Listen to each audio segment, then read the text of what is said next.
Thanks for taking time on a Saturday afternoon. Everyone at the York Philharmonic is really delighted to be here in Ann Arbor at the University of Michigan. I think we've performed as part of UMS 16 times in the past. We have a great relationship here. And several of us have participated in lectures and there are master classes ongoing right now. I knew I shouldn't have gone head-to-head with percussion master class today. It's always a losing proposition for an arts executive. And I also, before I start, I would really want to thank everyone here at Michigan who's been so helpful. Mark, who's here somewhere. There he is in the back. Mark Clegg and everyone at the School of Music, and also to Arts Enterprise for having me here today. So I'm not going to give you the facts and figures of the New York Philharmonic and the orchestra. It really is America's oldest orchestra, major orchestra. I think we're poised to do we are doing a lot of great things and are poised to do even more in the future. So what are we doing right now? We obviously play traditional symphonic concerts.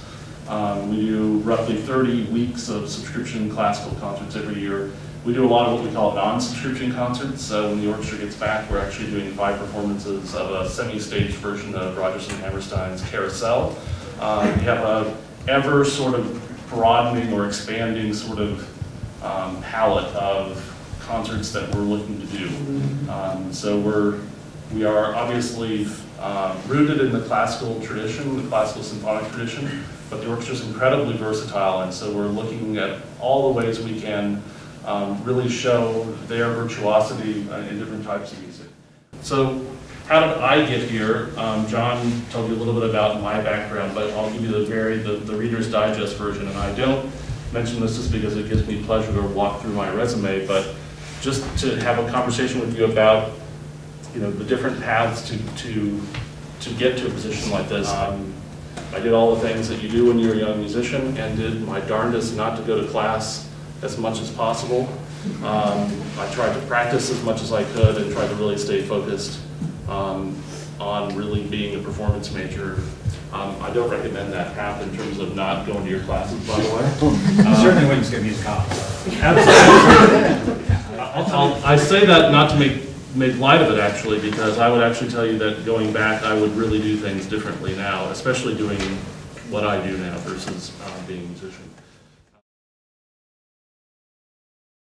How do you think about not just being an arts administrator or an arts manager, but how do you think about actually coming in to an organization? And they're really pretty obvious, so I thought I'd walk through. So coming from the inside, so ascending inside an organization, especially to the top management position, here are the advantages. You know the landscape already. You kind of know what the challenges are, what the issues are, or hopefully you do.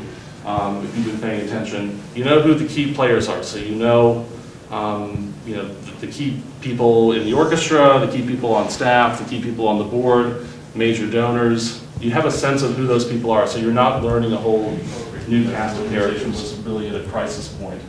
So it was helpful that I kind of had a sense of what needed to be done and could put it into action fairly quickly. But also, coming from the inside can pose problems, and I think some of you would know this even from experiences that you've had thus far, that all of a sudden, instead of being one of the team, you're the leader of the team. There's also no opportunity to press the reset button. So once you're in and you ascend to this position, you're in it, and there's not a lot of time for reflection or sort of stopping and saying, okay, now how do I want to be an executive director or a CEO for this organization? I think there's less of a honeymoon period, and I also think that when you come from the inside, you you have to work twice as hard, but you have to have a greater degree of success more quickly to sort of gain credibility inside the organization. I think you have to approach coming in to a new organization in any role. And let me just stop for 1 second and say, leadership does not only come from the executive director in an organization. I'm a big believer that while leadership certainly has to come in some great measure from the person in this position, leadership can happen in lots of different ways inside any organization. And I understand that that's a very broad sort of concept to throw out there. I don't think you can have all of one, humility or confidence. I think you actually have to try to find that right blend. If you are overly humble and too accommodating or too sensitive, you run the risk that people actually won't respect you. They are looking for you to lead. You need to figure out a way to assess the organization's strengths, its weaknesses, where the real challenges are, but also where there are opportunities. Some of that is learned by really getting in and diving into the situation and reading everything and understanding the history, and some of it is learned by just being there, being around, listening to people, having a sense of where the organization is and what's going on. Has anybody noticed how zoos talk about themselves now? Zoos, animals in captivity. They're no longer zoos. They're conservation organizations. Has anybody noticed that? They're not just, yeah, they're okay, they've got animals in captivity, but they're actually conservation organizations now. So they are looking at environmental causes, they're looking at natural habitats of animals who are facing, endangered species or extinction. Again, back to my point, they're more than just a zoo now. They're starting to develop themselves as a broader resource. So I think that's something interesting for us all to think about. So look, I had a little bit more I was going to tell you about the field, but I'm happy just to open it up to questions from people, and I certainly appreciate you listening to me ramble for 45 minutes. So, questions?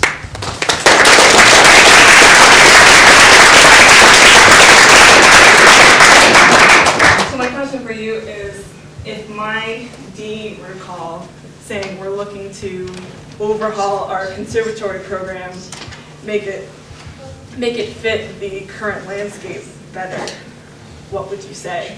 Like, what recommendations might you have? There's no question that the conservatory field is looking at the way it trains musicians right now, for a variety of reasons. A, because the landscape is really tough. The most sobering figure I've heard in the last 10 years is that there's like over 13,000 music performance graduates every year in the United States for what is about 100 to 150 full-time playing positions in orchestras. And if you spend that out a few years and compound it, that's pretty crazy. So it doesn't tell us anything we don't know already. We know, any of us who went through the performance degree program and auditioned know how difficult it is. What were the big holes that you felt like you had to fill in your education, and then how did you go about doing that? Well, look, I did the fellowship program for the League, which was the League of American Orchestras, which really helped fill in some of that, because they give you very specific training while you're there. Like, I couldn't read a balance sheet, and I couldn't read a profit and loss statement when I started. And I remember buying non-profit accounting for dummies and just being absolutely terrified about it. But look, there are always going to be gaps, and there were certain gaps. I remember, so you do this whole year, you're on the road, you work for 4 different organizations. I worked in Aspen and Phoenix and LA and Pittsburgh, and I got to the last assignment in Pittsburgh and I thought, oh my gosh, I've not learned how to raise money during my fellowship year. And you know what? I still felt that way, even when I had my first day as a CEO in Houston. I thought, oh my gosh, they've given me this job and I don't know how to raise money. Yeah. I'm curious about your international program. So you have musicians who are going to Shanghai to elsewhere to teach kids there, but are we bringing anything back? I hope so. Okay, like what? So there's a couple of things I would say about that. The academy that's being created there is being created by the Shanghai Symphony and the Shanghai Conservatory. It's modeled loosely after the Berlin Philharmonic Academy, and there's one in Munich. There's a couple other places where they're doing this. So it's really it's like postgraduate orchestral study. You get stage time, you really get an immersive experience in the orchestra. What interests me the most about this setup or other relationships that we might have is actually bringing the most talent. It's going to be like 40, so bringing 40 to New York is pretty tough. But I would love to bring 10 at the end of their curriculum or at the end of each year and put them in the Philharmonic environment, have them literally sort of, maybe not do everything that the orchestra does, but essentially work as New York Philharmonic musicians and create a curriculum for them. Because I think that could be just one more thing that we could give them. And so it wasn't even a course, it was actually an experience. And just that hands-on, and waking up in the middle of the night thinking, did somebody put the celeste on the truck for the run out tomorrow? And terrifying moments like that early on. But when I finished the summer, I knew. I really...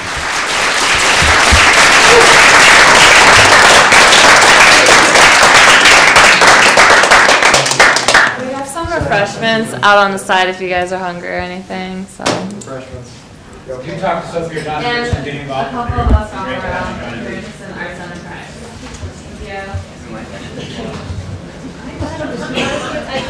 Thank you.